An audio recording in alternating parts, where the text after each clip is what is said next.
Assalamu alaikum wa rahmatullahi wa barakatuh. Je baliko gyotuusako engalo. Nolwaleero nkuletedde update endala ku nsonga y'omukyala Mama Rest owe Kasengejje mu Kimanya wa Kiso district. Ennyumba gye mwasondera Mama Rest. Bannange amawulire olwaleero gendese gassanyu. Ennyumba weetuuse wasanyusa. Gwatamanyi Mama Rest nga gwe mulundi gwe ogusoose okugoberera story eno kankusiigiremu ku kifaananyi naawe otambulire ku munaffe. Omukyala ono Mama Rest awangalira Kasengejje Kimanya mu Kiso district. Omukyala ono neighbor we ye yamulaba ng'embeera mwali mu butuufu ng'eyungula ezziga nga bw'olaba mu vidiyo awo. Omukyala yalina abaana 10 wallahi nga bali stuck mu kayumba ak'ettaka. Tekyali nti no yali tasobola balabirira. Yali abalabirira bulungi n'omwami we era nga babakuzizza. Naye Allah najja abagerera. Omusajja n'afuna akabenje nansana n'afiirawo. Okuva olwo obulamu bwa Mama Rest ne bugootaana era ennaku ye we yatandikira. Omukyala oyo neighbor we gwe nkunnyonnyoddemu yankubira essimu nannyonnyola obuzibu Mama Rest bw'alimu. Wallahi nakwatibwako naye ng'obusobozi sibulina nga nze omuntu kinnoomu obusobola okuyamba omukyala ono. Kwe kuddira ensonga eno ne ngireeta mu bafolowaazi bange tulabe bwe tukwasaganyiza awamu.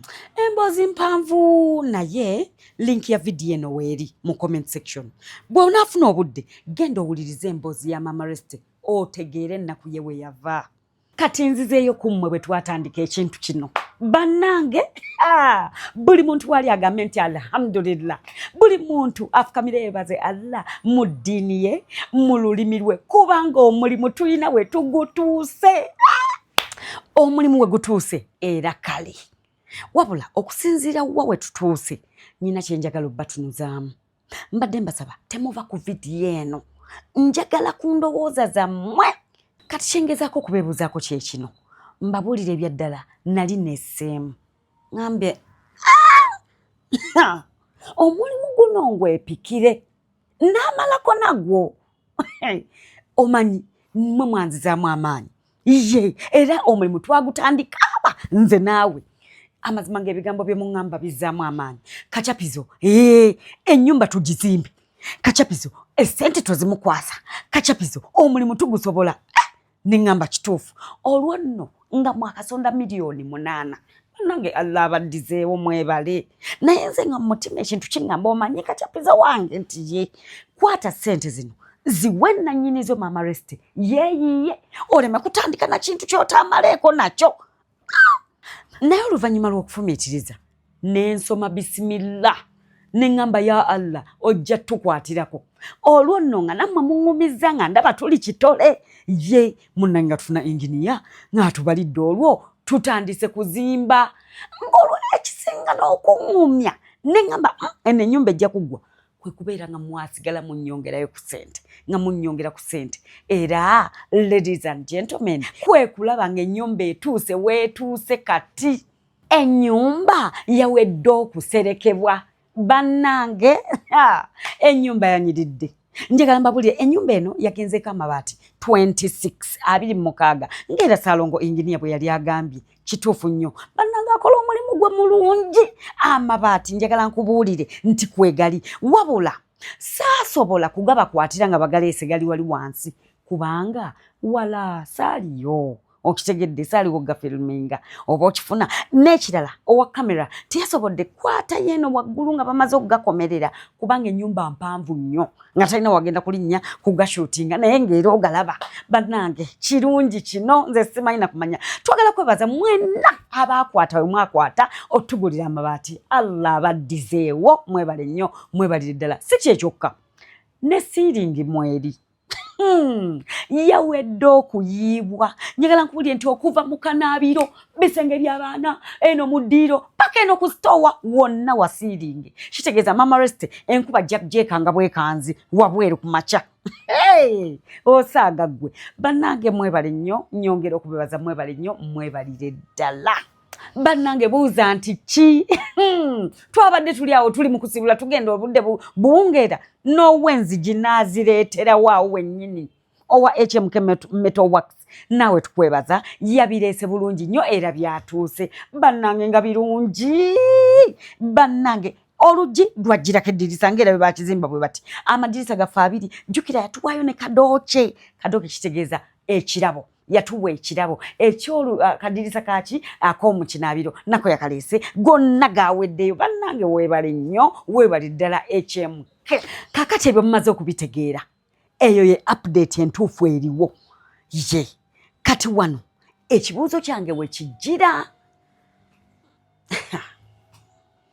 update entuufu gye saayagadde kulembeza olw'ensonga y'obutaagala kunafuya mulimu munene gwe twakakolako yino mbabuulire essente zampeddeko akasente kaggwereddewo ddala era okuzimbira Mama Rest kwayimiridde mujjukire nti buli bwe mbadde nzija wano bawa update mbadde nkozesa enjogera egamba akasente kankendeddeko ng'olwo nyinawo ntonotono njagala munnyongere omulimu gw'okuzimba guleme kuyimirira era mbadde mukikola bulungi.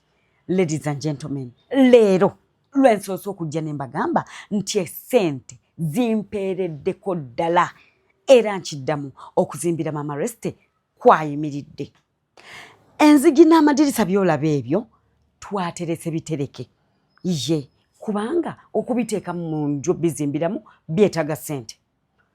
Tukyetaaga seminti, tukyetaaga omusenyu, twetaaga leba, tukyetaaga amataffaali.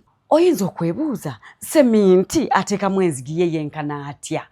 Mukwano tetumwetaaga kuteeka mu nzigi kwokka n'okutungirira.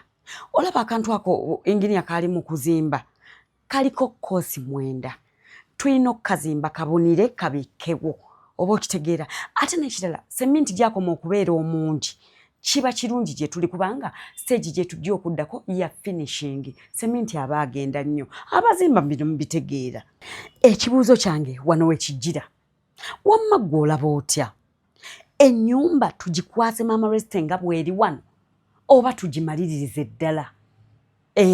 Kuba nkubulira amazima nze sitoma bannange munjagadde bannange mwebale nnyo mwebalire ddala ennyumba gw'omulimu tugukoze kubanga bannange yalaba ennyumba enkadde yali wano gye twamenyawo no comparing nene eriwo amazima gennyini Allah bongera abagaziize mwebale nnyo mwebalire ddala naye ekibuuzo kikyastandinga ennyumba tugimukwase nga bweri kuba mpeddemu iye ne bwe tuba tusazeewo gimukwasiza wano ye asigala tatoma kubanga bw'ojjukira ennyumba gye baalimu amazima n'engeri gye baasulangamu ku ttaka kati wano nga waliwo siraabu era kiba beta lwakuba nti kale nakino siki ekiyonje ennyo kibeerako enfuufu kwegamba ate nga twayagala mujja mu ttaka okitegeera bwe tutyo bwe tuli naye nga ssente zo sirinaawo. Ekirooto kyaffe ffenna kyali kyakumaliriza nnyumba yaabwe eno eggwere ddala ye nga mulimu ku tiles mulimu ka seedingi balinako ka plaster balina paint kwegamba ekifaananyi kiri ekyekiyumba ekyakasasiro ekyekiyumba ekyekidongo kibaviire ddala mu bwongo naye embeera ebyenfuna amazima gennyini bitusobyeko mbabuulire omulimu gwesibye.